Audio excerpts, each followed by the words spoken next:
শুভ সকাল বন্ধুরা। তো আজকে 27শে অক্টোবর আমি আর আমার মা, কাকিমা, বোন, ছোট পিসি, মেজো পিসি সবাই মিলে চললাম বড় মার কাছে। আমার মা আমন্ত্রণ পত্র জানাবে বড় মাকে আমার বিয়ের জন্য। তো ইনি হলেন আমার ছোট পাগলি, আমার ছোট কাকার মেয়ে, যে প্রতিটা মুহূর্ত আমার পিছু ছাড়ে না। দিদি ছাড়াও কিছু বোঝেই না। নৈহাটিতে নেবে প্রথমেই বিভিন্ন মায়ের রূপের দর্শন, একের পর এক মায়ের রূপের দর্শন পেয়েছি। মুগ্ধ হয়ে মায়ের দিকে তাকিয়ে ছাড়া যেন আর কোনো কাজই পাচ্ছিলাম না। শ্যামাকালী, রক্ষাকালী, বিভিন্ন রূপের মায়ের দর্শন, সে কি বলবো, একটা অদ্ভুত মনের শান্তি পাওয়া। আর সর্বশেষে যেন সেই বড় মার রূপ, উফ, এই হলো সেই বড় মা।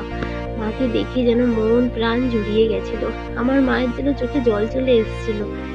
মায়ের কাছে যখন বিয়ের কার্ডটা দিয়ে মা আমন্ত্রণ জানালো, সে যে শান্তি, সেই যে রূপ, দেখেই মনে হচ্ছিল কোথাও এই রূপ দেখিনি।